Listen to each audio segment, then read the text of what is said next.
Hi guys, it's Rob Lester here from Lester Bathrooms. Thank you for taking the time to check out our channel where we're all about bathrooms. In this video today, something has to go. The click clack waste. I've had enough. So let's replace it. Let's get on with the video.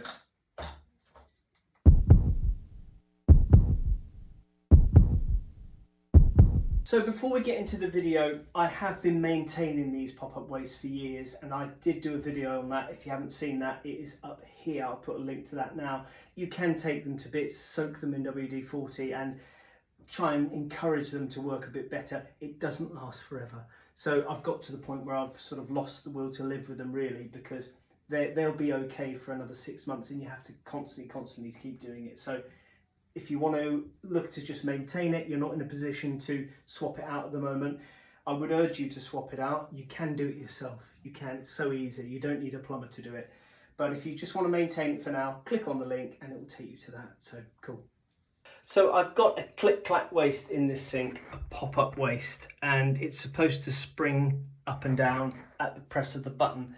But the problem with it is, if you've got one of these at home, it's got a metal section, spring section in the middle, and as you can see in there, it gets all gunged up and lime scaled up, and the spring fails to pop up and down. So in essence, the poor old plug, it's lost its spring, it's lost its action, it's lost its mojo. You know, haven't we all now and again? But I've got a new one. This one is plastic and I'll take you through it now.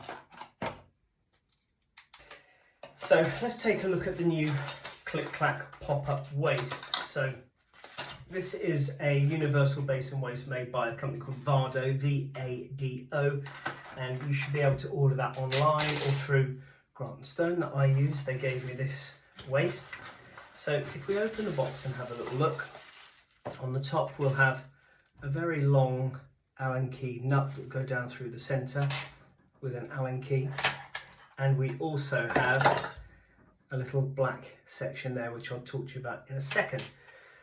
And then the waste itself is comprised of a few parts. You have the top bit here with the seal that goes into the basin, and there's your springing top. Now this is where it makes all the difference. If you unscrew that and unscrew that out of the top section of the waste, there is your spring. Now that's so very different compared to the spring I'll show you in a second, which is brass in the existing ones, and basically that's just got a lot more life in it. I can show you the basin upstairs that I did in my loft conversion that has one of these. I've had no problems with it in the 3 years that I've had it installed, so these are excellent, and we've stopped really using these wastes now with the brass innards because they just fail. They get lime scaled up, they get mucky, and they just don't have their spring anymore. So now we tend to have these plastic ones supplied, which are fantastic. First things first, let's show you what tools you'll need for today to get this one out. Okay, great. So you'll be pleased to hear very limited amount of tools required for this job. We have our waste already. So then I'd recommend getting a bowl, something like this, just to put under the waste. When we disconnect the waste, you might get a little bit of water out from the trap. A Stanley knife with just a sharp blade in, a little bit of tissue, and just some mole grips, just to get the old trap, more to get the old trap off. So that's all our tools ready. Let's get into just removing the bottle trap and the waste itself. Righty ho, first things first, let's take our bowl that we've got and pop it under the trap here to disconnect this top nut.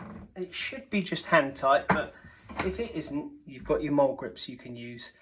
So I'll whip that off. You might get a little bit of water dripping out into that bowl, but it'll be only a very, very small amount. So that comes off.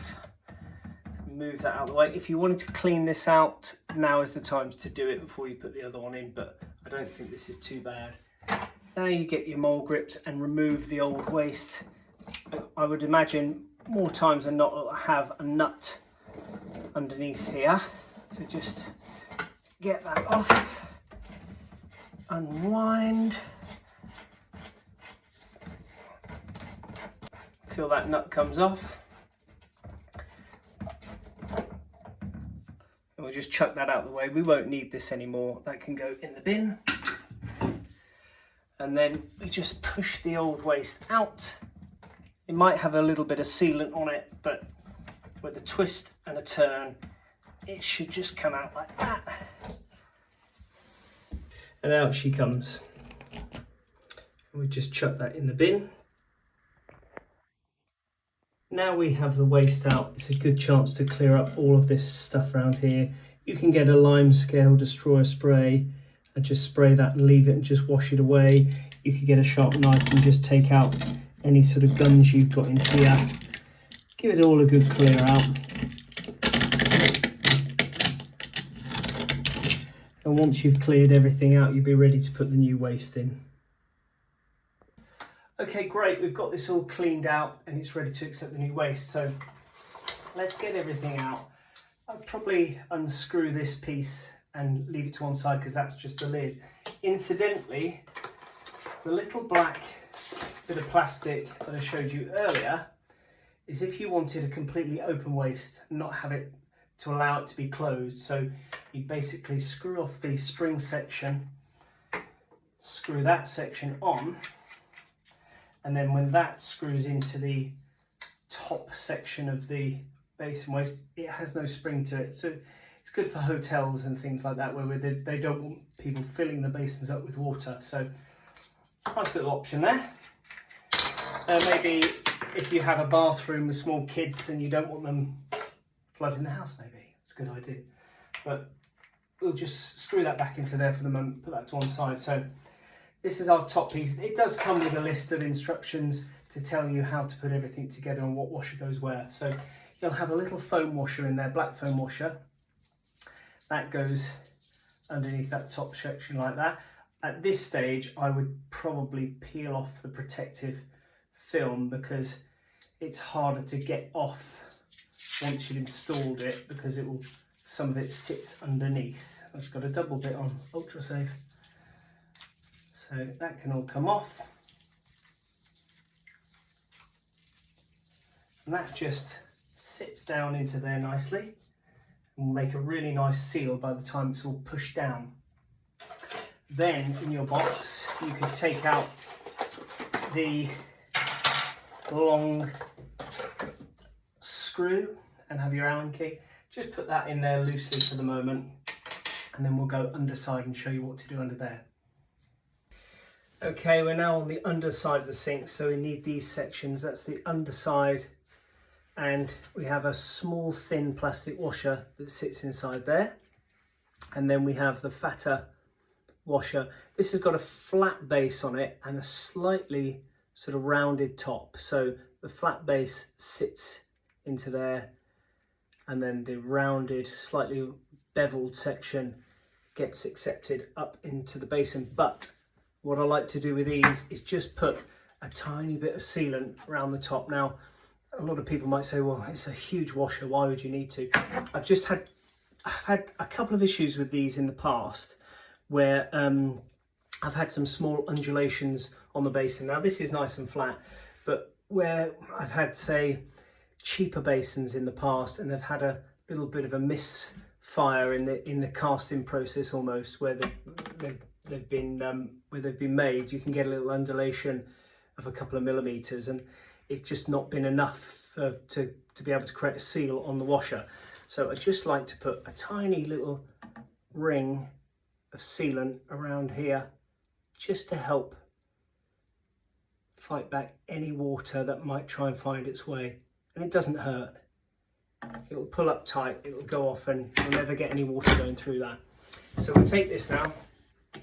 We'll just push that nut up out the way, feed it underneath, and it can just sit up into there. And then really what you're going to want to do here is be a little bit of an octopus. You'll take your Allen key and you'll go onto the top and you'll start feeding that Allen key screw down through the waste and threading it through until it pinches tight, and then you can let go of this piece under here.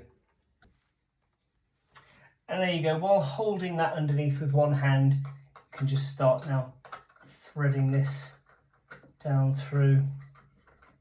It's a fairly long screw because it's universal, so it'll cater for most basin depths, because there's a lot of basins out there that have quite a deep, thick section with an inbuilt overflow. This one's not too bad, but it just gives you a lot of range for a lot of different basins. So that will start tightening up now, and you really want to pinch that down onto that rubber washer, the foam washer on top here, and it will really just pull that nice and tight with the basin. You can let go of this now underneath when that's pinched. Just really start to give that some, don't over tighten it, because this is only plastic, you don't want to start cracking anything, but a good pinch, don't get any tools on it, and that's ready to go. I'll screw that back into there now, and that's the top section done, and then we'll just go back underneath and connect the trap. Let's take our little bit of tissue that we had. I tend to just run my finger around that to just smooth out all the sealant, and then just clean that off around the back, around the sides, and then we can take our bottle trap, push that back up, and just a case of screwing that back up into the waist itself, being careful not to cross thread it. You'll feel it when it goes, it shouldn't take any resistance. All the way up.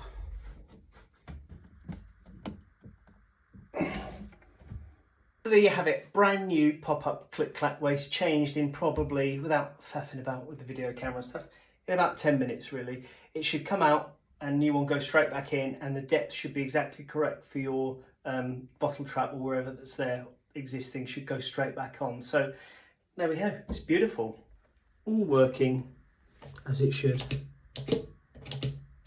Blooming perfect.